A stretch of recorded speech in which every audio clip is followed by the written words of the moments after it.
is up, everyone? Welcome to Ginger Runner Live, episode number 362. Special episode tonight. This last weekend, in case you didn't know, was the Hardrock 100. It's one of those races that Kim and I always look forward to every year to following.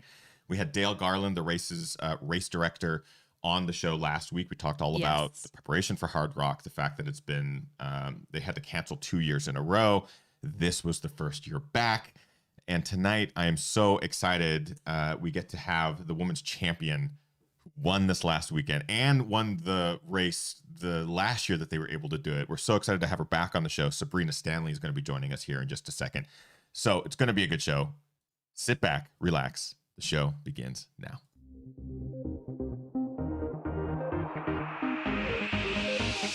Ginger Runner.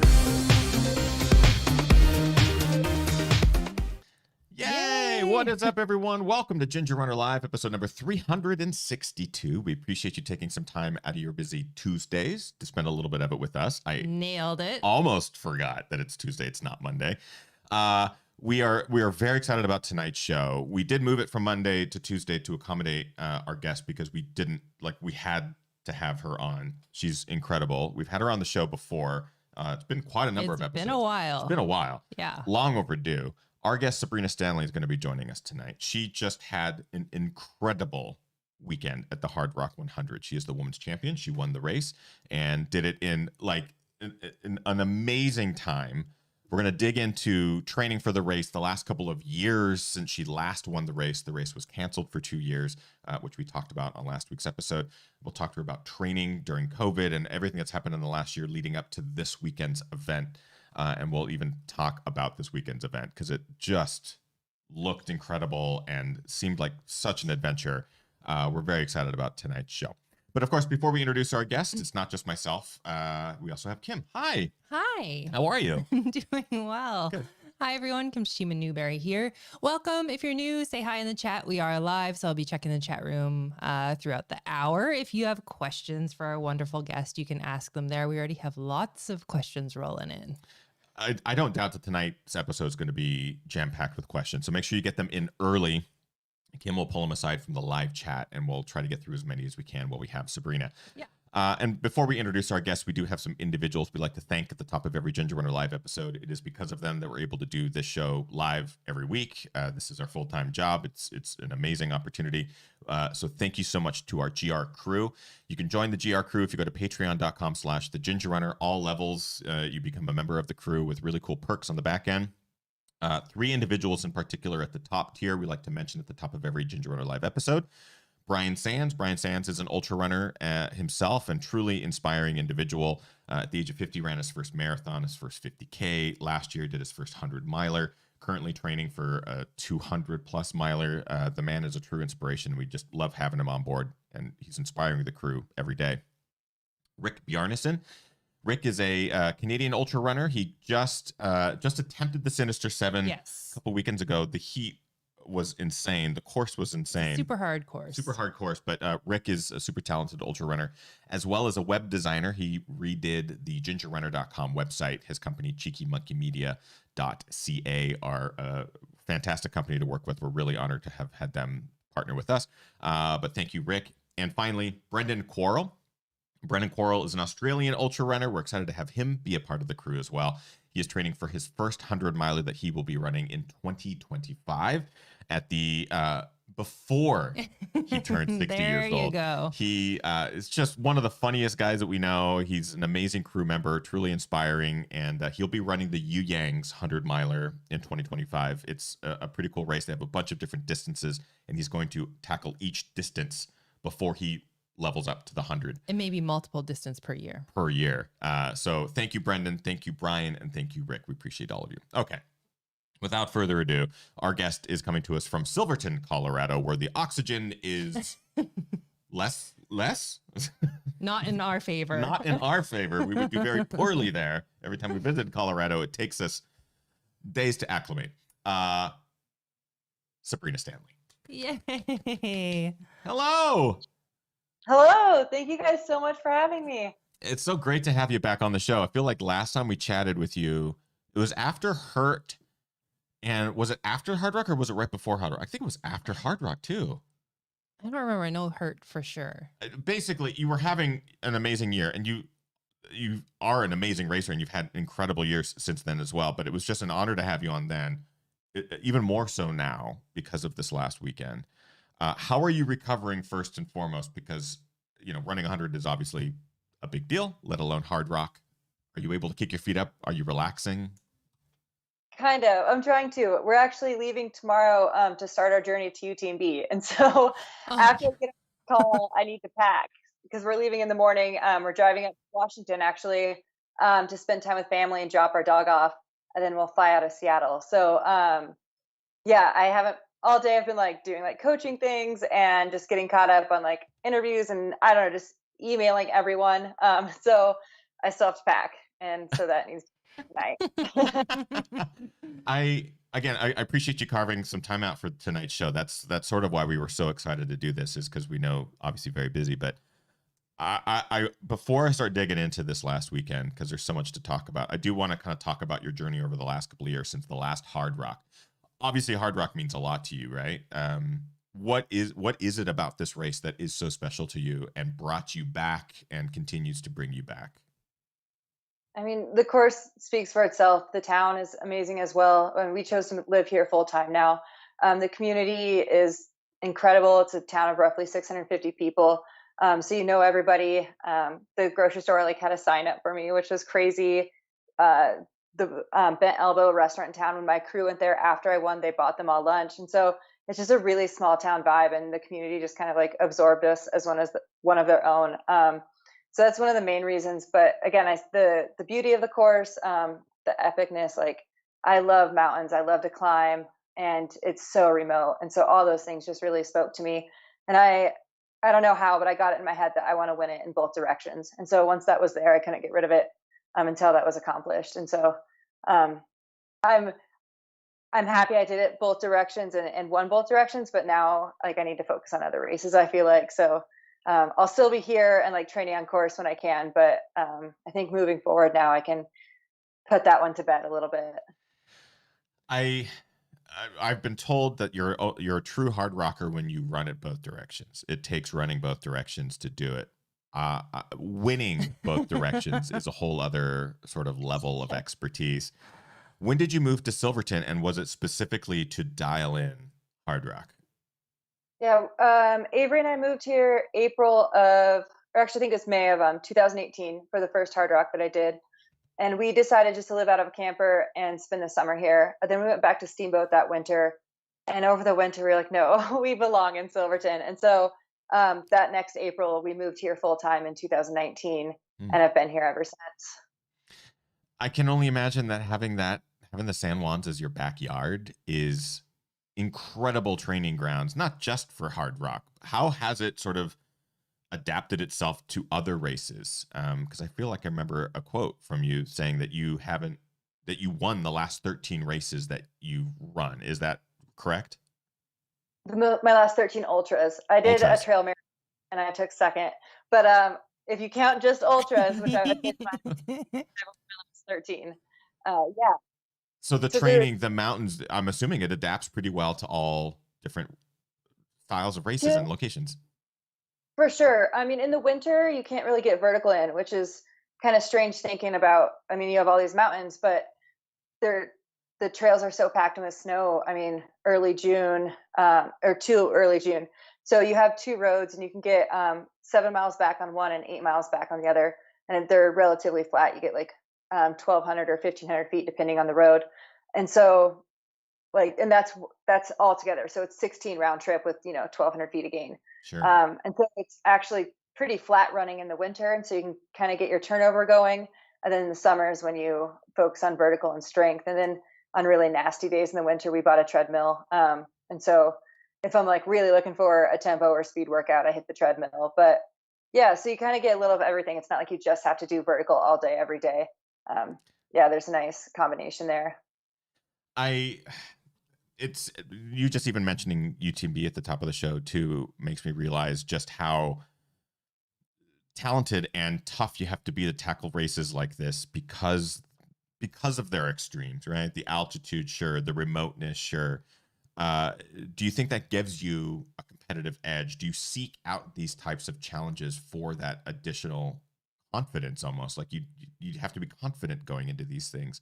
Do you think that applies here in the location that you're at? Without a doubt. I mean, you go out, like you're not getting rescued out here. Like you have to know what you're doing. You have to be confident on your feet. Mm. Um, I mean, we actually had to call search and rescue on Avery like a month or so ago because he dislocated his shoulder on one of our runs. And even at that point, I was like, "Are you sure?" Like Killian popped his shoulder back and he finished Hardrock. Do you really need the search and rescue team to come all the way out here? Because we were really high up in the middle of nowhere, and he was in so much pain. He was like getting dizzy and stuff, and yeah, I was just really questioning it. And so yeah, like that was our first occurrence. We're like, oh, it's so serious out here. And I mean, I always have a rain jacket and a water filter and probably 1,000 extra calories than I need. And so Mm. from training, my pack I think is like 5 pounds heavier than when I race because Oh. which bodes well for me when I get into the race. I'm like, oh, I feel like I'm not wearing anything. And yeah, so the remote illness definitely gives you a sense of confidence and accountability that I feel like I haven't gotten anywhere else in the world where I've trained. Yeah, so you kind of answered a couple questions. There was a question from Monica in the chat room, and Monica was asking, as someone who dominates big mountain running, what's in your pack as far as safety gear goes? So you mentioned a couple items just now.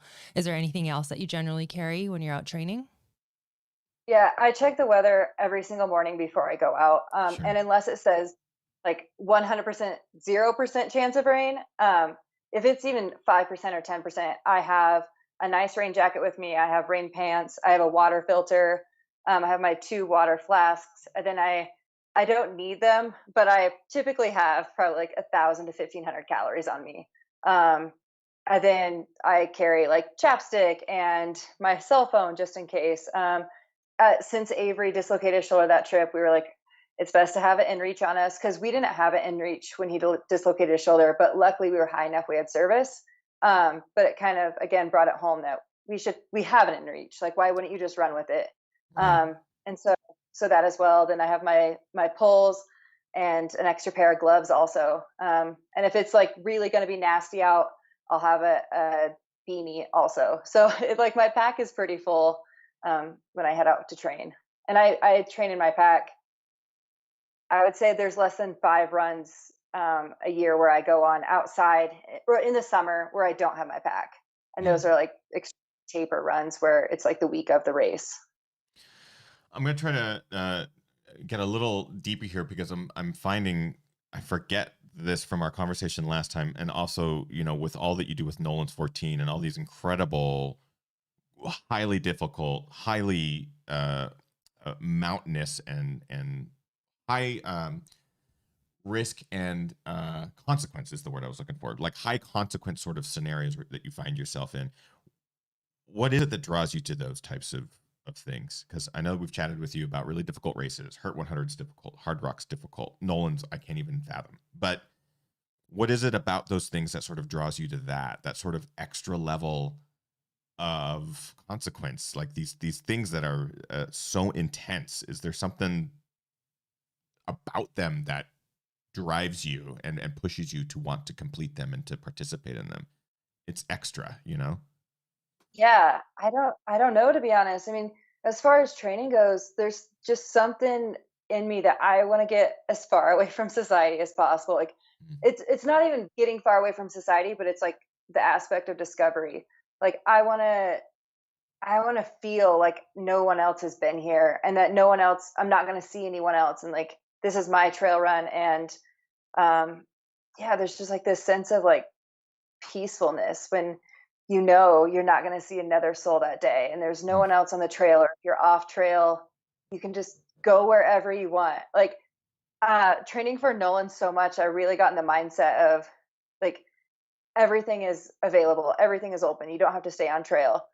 And that like mindset almost shifted to driving, which wasn't good. Like I'd be down Red Mountain Pass into Silverton and be like, oh, if I could just cut this switchback, like I could just like cut off a mile and be home that much quicker. And Red Mountain Pass is super gnarly, but obviously I would never do that. But like those thoughts like go through your head, like, oh, I don't need to like be on this guided path. I can go wherever I want in the world. And you're just like not chained into, you have to be on this path and this is where you're going that day. If you see a peak over here, you can just go towards it, or a lake or whatever it is that you see, and make your own way. There's a freedom in it, almost a existential sort of freedom where I don't know, this is I love talking about this because I think this is such a cool thing, specifically about Colorado too. Is Colorado, everything that I've seen from the San Juans, yeah, there's trails and there's routes, but I feel like it's so open and free that you could go, I want to go tag that peak, and you pick your line and you go find it. I imagine there's a sense of freedom in all this. And it's so undeveloped out here too that you can go do that because, again, there's not the crowds, and so they're not trying to like corral everybody into these areas. I mean, you'll see other trail runners, but once you're a couple miles out of town, you don't. And then also, there's no markers for trails, and so there's stuff on all trails, but also there's just old mining paths everywhere. And unless Mm. like you're local or a local tells you about it, you're not going to find them. And so there could be a trail here and then nothing for like a mile, and you think the trail's a dead end, and then there's like two or three other branches off of it, like a half mile through the woods, that only like X amount of people know about. And so that's a really cool feature too, is like how many of these minor trails can you just like stumble upon, and then you realize that they were so well maintained, you know, 50 years ago plus, that they're still pretty prominent, and just nobody's been on them forever, or only locals or animals have been using them. So yeah, there's definitely a sense of discovery here that I haven't been able to find anywhere. That's so funny. I feel like we've talked about that here in the Pacific Northwest. Logging and mining were also a big part of industry. This was a hub in the 20s and 30s for a lot of those industries. And I know Silverton was, again, a huge mining hub. And we come across artifacts from time to time, or weird old boot paths, or shelves in the mountain carved out by logging and industry from 100 years ago. And I find my brain just going like, I want to go into those places more, and I want to see what was there. In Colorado, it sounds like that's kind of part of the history. The part of the history is sort of embracing the lore and these old boot paths and things that ancients that would use, and now you get to sort of explore it if you know. Is that sort of what keeps you in Colorado too? Is just that sort of openness to explore and discover? For sure. And when I lived in Washington, I mean, we lived like in between Portland and Seattle, and there wasn't as much public land. You had to drive to Mount St. Helens or something. Where here, it just feels, I mean, it's literally out our back door. Everywhere is just free reign. There's nobody telling you can't go there. It's not privately owned. All the Mm. mountains you can just, and I think there's actually a clause that if you buy property in these mountains, you legally have to let foot traffic pass through. And Wow. so, yeah, uh, you you can literally go anywhere. Mm. That sounds amazing. It sounds amazing.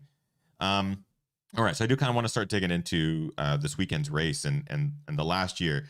Was your training altered or anything in regards to COVID? Because we talked to Dale a little bit, obviously having to cancel Hardrock with the snowpack one year and cancel it due to the pandemic. Did you find any sort of alteration in your training? Were you still able to go out and explore and essentially live normally, maybe not travel as much? Did you really run into any hurdles in the last year in regards to training and sort of preparing for this year's race? Didn't.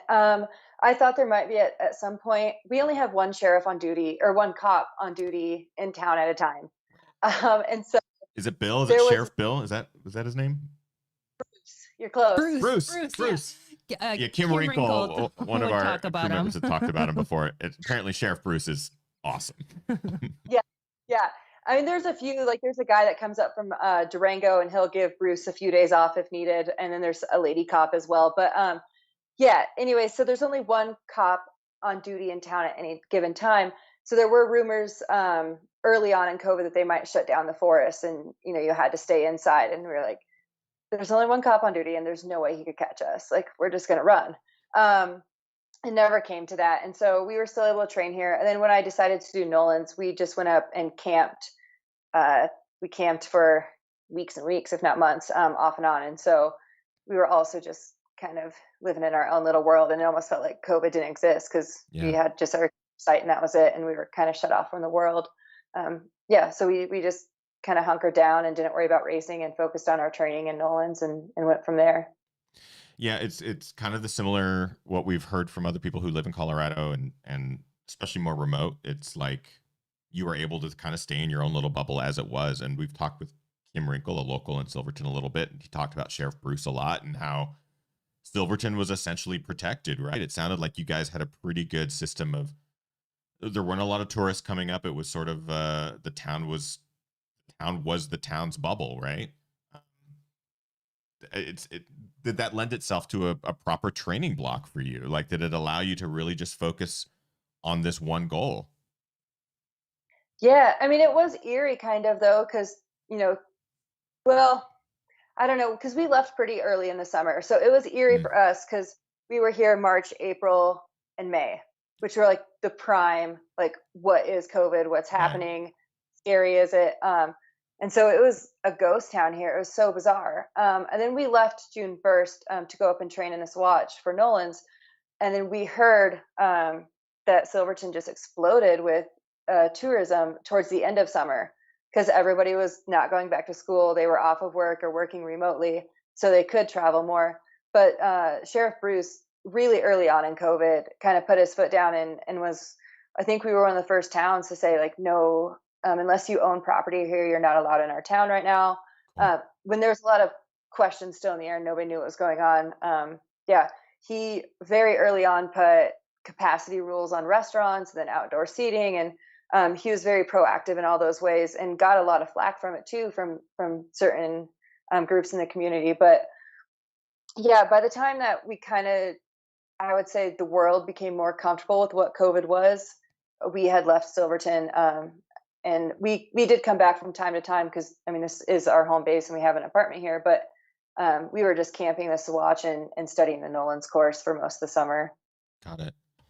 I definitely want to start digging into Hard Rock because I'm excited to hear more about it.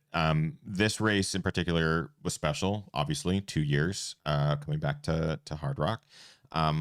What was it like for you as a resident of Silverton to see the gathering of the community again, the family, the Hard Rock family come back? What was that like for you in anticipation of the event? So the last week leading up to it, what was that like for you? I mean, it was almost surreal. It still didn't feel like it was actually happening. I mean, it wasn't like I didn't think it was going to happen, but until I was on the start line race morning, I was like, oh, we're here. Like, this is Mm, really happening. Like, this isn't a small local race that's going on. This is a big event. And so to reach that point, it for the first time felt like we're past this. Like, even more so than like not having to wear a mask anymore, but just being on the start line and waiting for that gun to go off. Like, there's no going back now. Like, they can't mm, cancel it yet. So I mean, there's been so many races where like we're having it, we're having it, we're having it, and then a week before, 2 days before, whatever, it gets canceled. And so um, I just never had, I never doubted it, but I never like truly, I didn't realize what it would feel like on the start line to like have sure. the gun go off and be racing competitively again. So it was really amazing. I'm so happy that I feel like 2020 is finally in the past, knock on wood, and like we can all move forward and get back to regular racing. I mean, I was at Western, and even then, I don't know, maybe I just had to do a race myself of that level to feel like the family was back together. Yeah, maybe that's it because we had friends run states and they said very similar things. Like it just felt like things were kind of coming back, and spectators were like, "Oh yeah, there's a lot of people," but it was the racers that sort of were talking about that emotional side of it. And that's interesting that you say that about Hard Rock because we heard the same thing from some of our friends who ran Hard Rock. Was like it felt like normalcy again, starting having that start line, no mask, being able to look to your left and right and shake hands and give people hugs. And it looked like it was Hard Rock from 2 3 years ago. Just looked like things are back to normal. When were you able to like dial in focus? Because I know you came into this year's race hyper focused, chasing that course record and really wanting to execute on race day. You've trained super hard for it. Was your brain immediately able to go back into that race mode, or did it take some time to go, oh yeah, like we're in the midst of Hard Rock. Hard Rock is here. Like how long did it take for your brain to sort of shift? No, I would say it's honestly been there. I mean, 4 months. Like, it wasn't even race day. Like, I have been, I wouldn't say waiting for them to cancel it, but if they canceled, then I would shift my brain. But once 4 months out, I start my training, and that, like, day one is like, okay, I'm all in for Hard Rock no matter what. I'm not going to think about anything else until somebody tells me otherwise. So yeah, this, I mean, even the very first step, I feel like I was dialed. It's it's an amazing sort of thing to start to talk about here between you and Courtney and Darcy and Megan. You know, these absolute stellar athletes who have familiarity with this course, who know Hard Rock, who are tough as nails.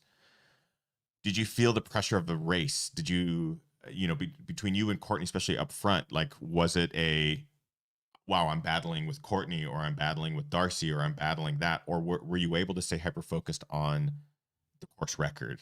For you, which was it? If not both, was it a singular? No, it was definitely a mixture. So my pace sheet, it was all about what my potential was and what I thought I could do on the course. I know Courtney is a very talented runner, and that she could also do something spectacular on this course.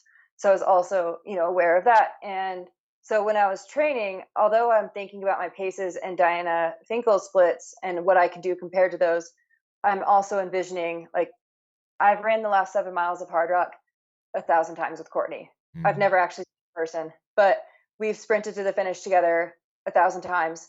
And I thought that's how it was going to go down. And so I was mentally prepping, like, you have to give it your all these last, 7 miles. This last descent is technical. And if she's right there with you, like, you have to be ready. And so I was very aware that Courtney was going to be there. I didn't overlook Darcy either. I knew, like, Darcy's past performances. And I don't think she's one to just, like, fade into the crowd either. Like, I know Darcy's not going to quit. She's going to finish that race no matter what. And so, yeah, I was very aware of Courtney and Darcy, but I also knew that if I had the race that I could have and that I'd worked for, that wouldn't be an issue. And so I wanted to stick to my plan, but I also, I was monitoring their actions during the race as well. Yeah. Yeah. I was definitely curious about that in regards to being able to pay attention to what's ahead and what's behind. Are you a competitor that wants those splits? Like, Courtney's this far ahead, Darcy's this far behind. Are you paying close attention to that? Not so much to anyone that was behind me, I would say. I mean, I came into the first two aid stations in first. The second one I was only up by, like, maybe 30 seconds, if that. Like, she Right. was right on my case.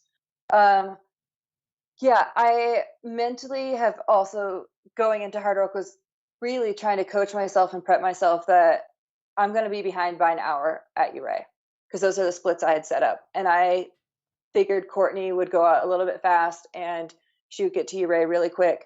And I didn't want to run that fast to Uray. I wanted to be, I mean, I didn't know how far back from her I wanted to be, because I didn't know how fast she was going to run, but I did know that if I was down by an hour, I have been training myself mentally to not panic. Like, that hour is totally acceptable because I will be strong in the back half. And so I was aware of how far up she was on me, but I wasn't worried about it. That takes a certain level of not just confidence, but also knowledge, I think, of the course and your own ability. Because as a spectator of Hard Rock, as a fan of the race, I've never set foot on the course because we haven't had the ability to travel there. But I also, I put in my name to run there. But I would never think. You laugh, I know. I didn't get in. Go figure. But I think of the course and I go, I would just be lucky to hold on for the first 20 miles. You know what I mean? Let alone think if I'm an hour behind at mile 56 in Uray, don't panic. Don't panic. There's still so much race left. And I just remember as a fan of the race, watching races shift so dramatically after Uray, because, maybe someone's up by an hour, someone's up by 2 hours, and you start to see, oh, maybe nutrition is off, or maybe the altitude is catching up. And then you see someone in second or third or fourth place just bridge that gap and then, take over and end up winning the race. That takes a certain level of knowledge in a lot of different respects. What sort of brought you to that place? Like, how were you able to have that foresight? Is this just experience watching the race, experience running the race? Because basically, I don't know. It's awesome to be able to get to Uray if you're an hour behind. Don't panic. So like where did you pull that knowledge from? Like where did you pull that experience from? Yeah, I wanted to run really, really conservative the first half. I wanted to save my legs for the back half.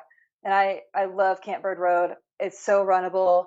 It's daunting. It's 13 miles of uphill. And so if you're not familiar with that road, it feels like forever. Because Mm. if you're not familiar, every turn is the same and you're not getting anywhere.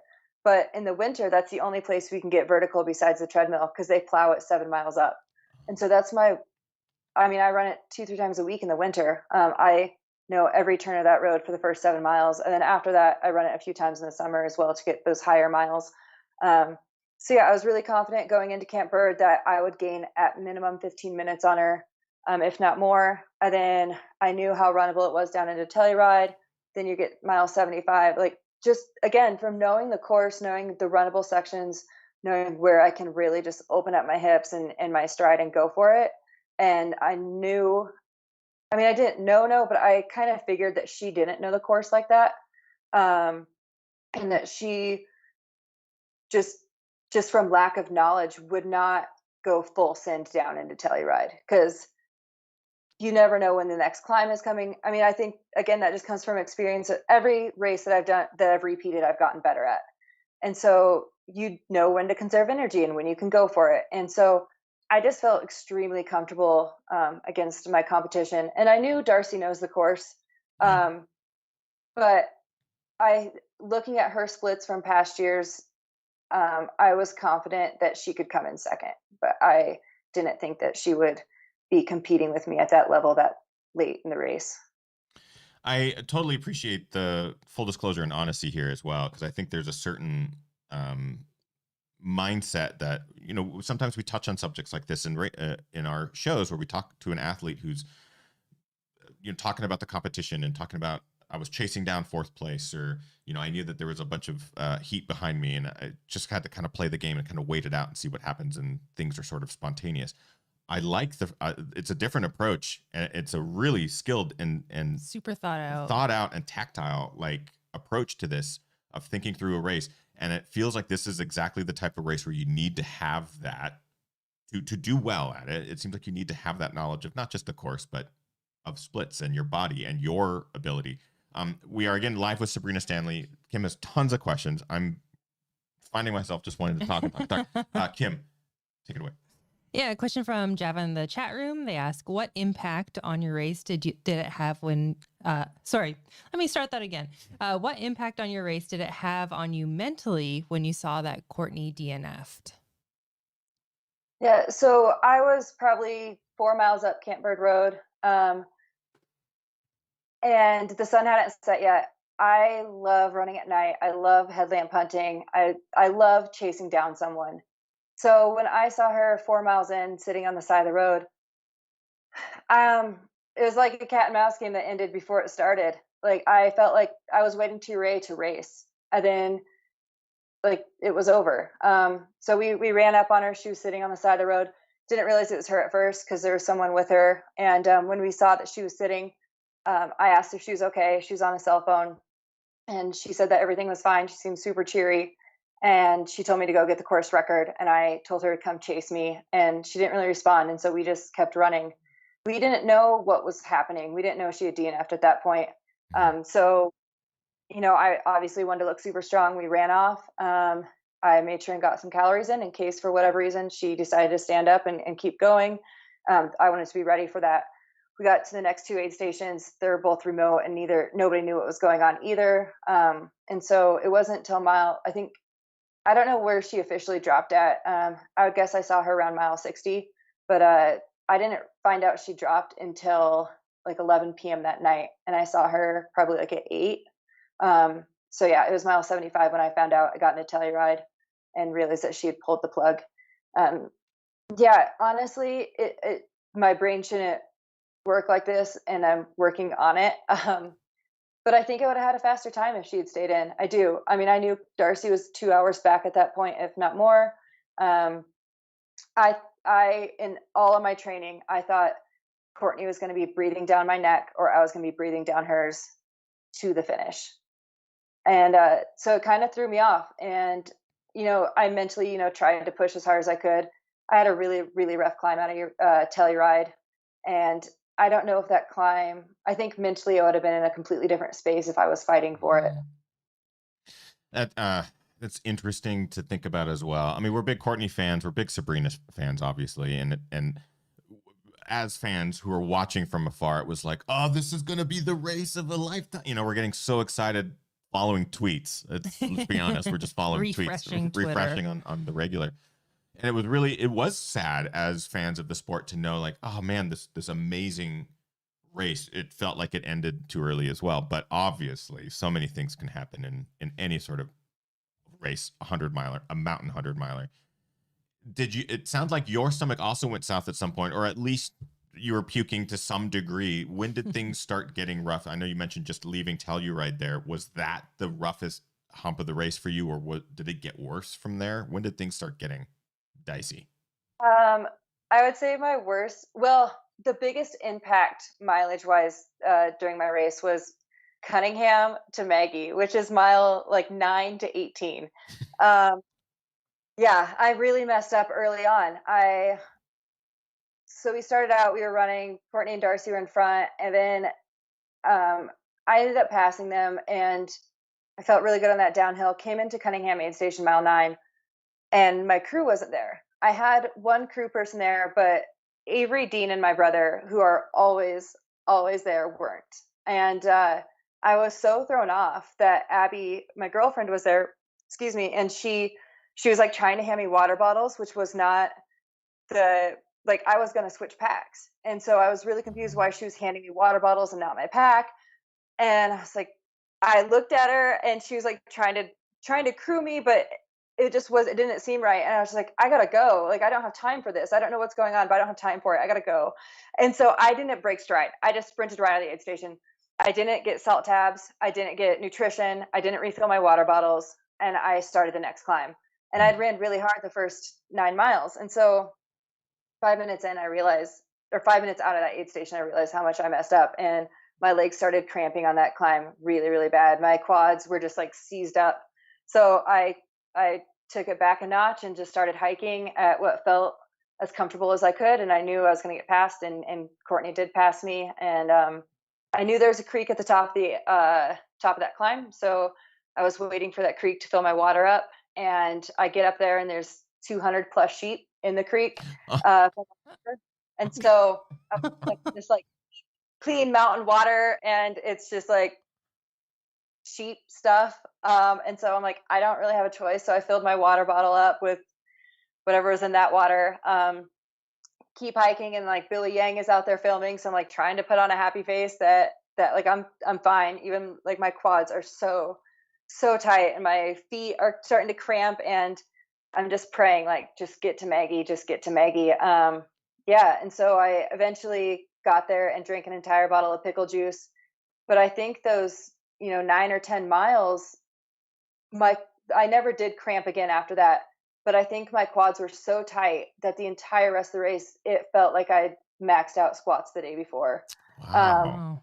And so mentally, I just, like that, I just knew that's how the race was going to go, and I just had to push through it. But also, because now I had those X amount of miles where I didn't get any nutrition. I was drinking not my electrolyte mix. I didn't have any gels, so it took a while for my body to get back to normal. And it wasn't until Sherman Aid where it started raining, and I felt a lot cooler and got things back under control. And so Sherman Aid Station to Uray, Sherman Aid Station at Telluride, I felt really, really good. But yeah, then Telluride at the top of that climb, it went south again.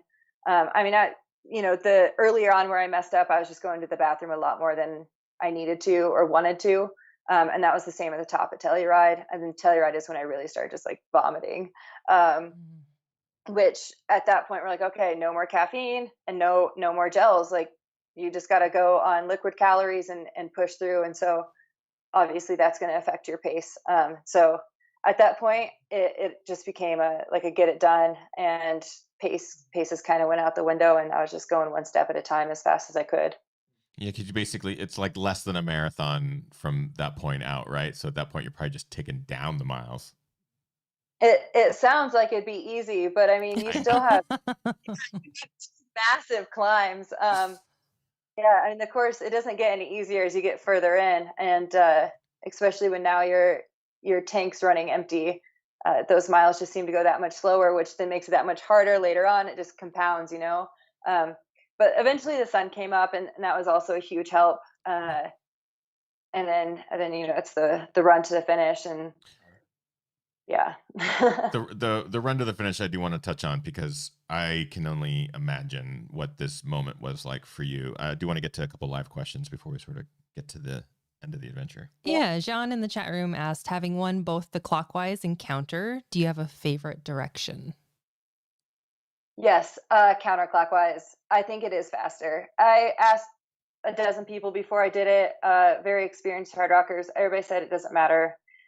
They all said they're the same, but I would argue that I think there's so much more runnable uphill this direction, because the uphills are, you could argue, shorter the other direction, but they're steeper and they're more technical. So you just can't move as fast on the uphill, where you can move fast on technical downhill to an extent. But to be able to run so much of the uphill, I think really makes a difference going this direction. Interesting. Maybe one more. Yeah, a question from Angela. Angela asks, aside from showing up early, do you have any tips for running well at elevation?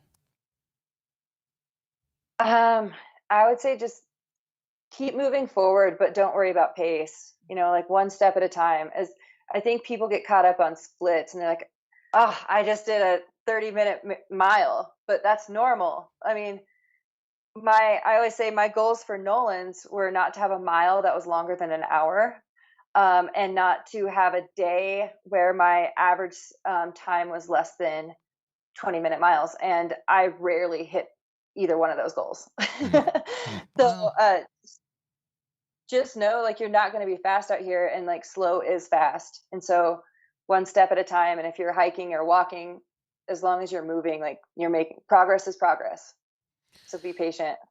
I will say with Hard Rock specifically, there were so many cool runners out there that had maybe rough starts that were able to just be patient and then had so much gas left in the tank that they were able to start moving again later. Mhm. And it's really interesting to see how altitude affects people differently at different times too.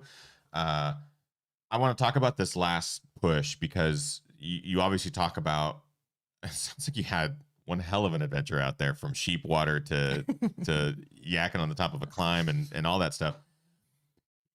Was there a point between Telluride and back to Silverton that did you put the FKT aside just to preserve your, keep moving forward, keep pushing to the finish, and then did it come back when you had energy? Because the last 7 miles into Silverton seemed like you were booking it, like absolutely flying. So I'm curious, was the FKT out and then Course it's back record. in? Or yeah, sorry, course record. Was it out and then was it back in? Or how did that play out in the last stretch here? Thank you for saying that about my final push. I don't know if I felt that way, but I had such a rough climb out of Telluride that I thought the FKT at that point was out of the question. I was still gonna to run Hard Rock as fast as I could, but I mentally and physically just felt like I don't want to say checked out, but my goals shifted accordingly. And so then, like I said, I was just trying to get it done, keep moving, take care of my body. Solid foods were still working for me, and so I took some time at the KT aid station. I want to say longer than I should have, but maybe that helped me move that much faster in the back, 11 miles. So who knows, the give and take there. But I was able to sit down and eat a piece of pumpkin pie.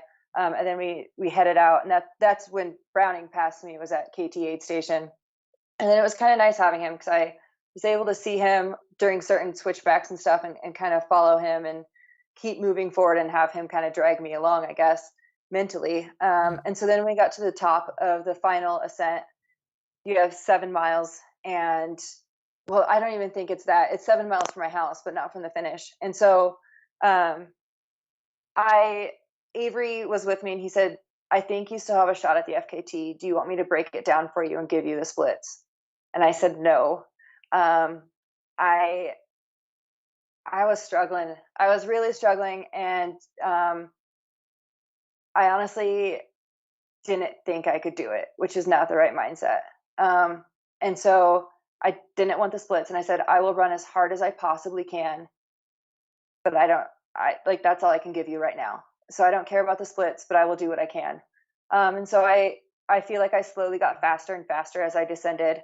Um, and I mean, I know once I cross the river, I know how far it is to the finish. And when I crossed the river, I knew it wasn't in the cards. And so you have 2 miles, and I ran those two miles so hard. I just want to see how close I could get. Um, yeah, I'm proud that I feel like I never gave up, but I also like look back and like, oh, could I have done better here? Could I have been in a different mindset here? But I mean, every decision was, I think there were bad decisions that actually turned out to be good ones later on, and vice versa. And so I can't just look at those last 7 miles and say, what if? There were so many things along the course that like maybe I wouldn't even got within 3 minutes if that hadn't happened. And so I should just be thankful for that. So yeah, I mean, I do, it beats me up a little bit, but at the same time, like I try to talk myself off that cliff. I mean, I can't sit here and be like, I know the feeling. I just can't. There's one other person that could probably do that, and that's Diana. Like these 3 minutes and 24 seconds is what separated these two times, and we're talking about a mountain race where anything can happen at any given time, whether it's weather, storms, trail, food, nutrition, altitude, whatever, right?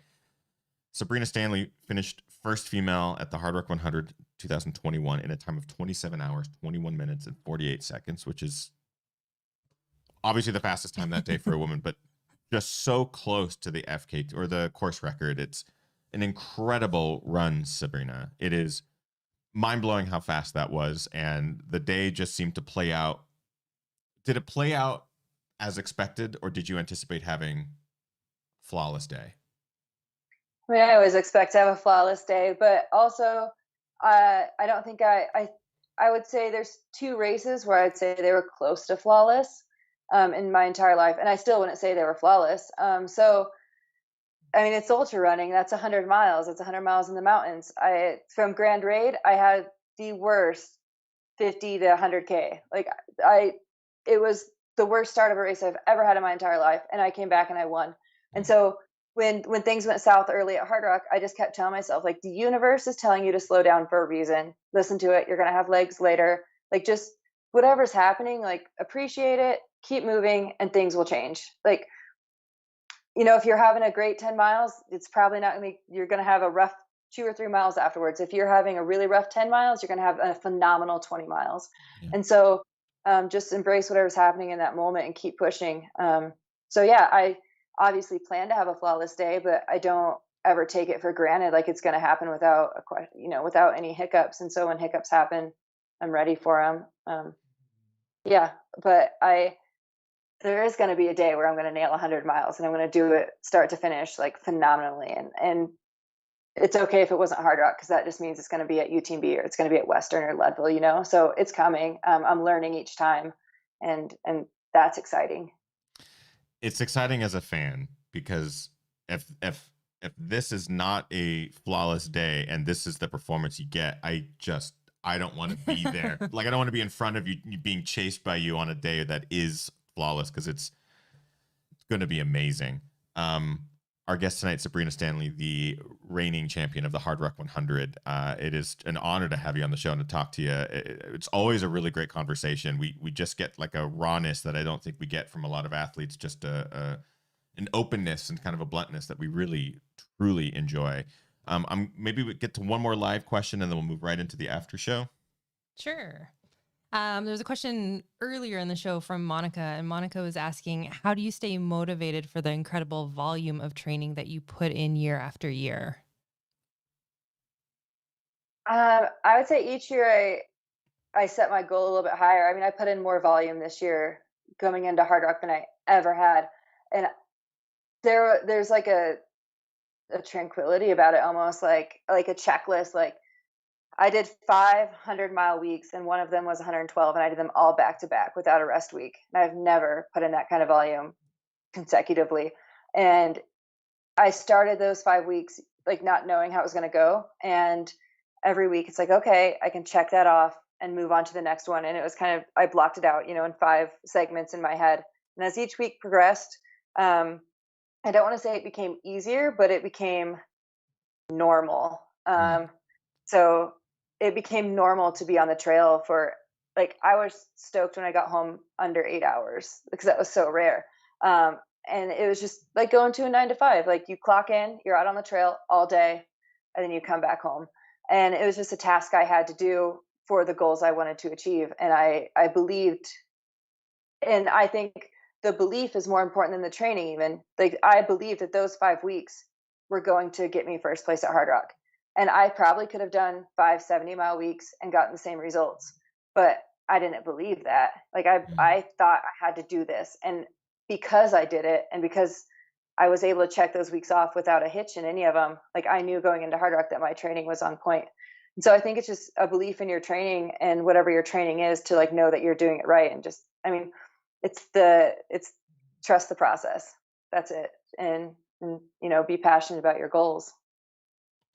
I think that's a perfect place to sort of Yeah, wrap up the that's main great. show. I think we can all take a little bit of wisdom out of that for sure. Our guest tonight, the incredible Sabrina Stanley. It is going to be so fun to watch you run for the rest of the summer. You head to France tomorrow morning. I'm so excited for you. And thank you, Sabrina, for joining us on the show tonight to chat a little bit about Hard Rock. We appreciate you very much. Thank you. Where can people find you online and stuff like that? Let's do that first. So if you want to follow Sabrina, or you want to follow her adventures over the course of the rest of the summer, Sabrina, where can people go to follow you and that sort of stuff? Yeah, we'll just make it easy and say Instagram, and Instagram is Sabrina Leanne Stanley. Perfect. Y'all know what to do. Go thank Sabrina for being on the show tonight. Also, get ready for their after show. We're going to have her in our after show tonight for just a couple of minutes. We'll ask some remaining questions from the show and stuff like that. If you want to join our after show, it's easy to do. Go to patreon.com/thegingerrunner. We would love to have you. But before we wrap up this main show here, we do like to recognize members of the community who go above and beyond and do some pretty cool stuff. We call it our GR Crew Member of the Week. Kim, who is this week's GR Crew Member? This week's GR Crew Member of the Week is Bettina. And Bettina wrote in saying, well, this is not a running goal. It's something a little bit different for her. She said, together with my husband, I finished yesterday the Wanna Ride as part of the BWR here in San Diego. The Wanna Ride is meant to be a fun ride to get people introduced to gravel bike events. So Bettina and her husband rode 38 miles with over 3,200 feet of climbing on trails and road. Awesome. Congratulations, Bettina. Nice job out there. I've been really wanting to get into gravel biking. I thought you would enjoy that one. I do enjoy that. That's a awesome GR Crew Member of the Week. That is going to wrap up our main show, everyone. Thank you so much again for tuning in to tonight's episode with Sabrina Stanley, Hard Rock Champion 2021 and 2018, which is actually pretty cool. Yep. Both directions. And we're going to move right into our after show with Sabrina. That's going to be it for tonight's show. We'll see you all next week. Thank you again. Have a great rest of your night. Bye. Bye.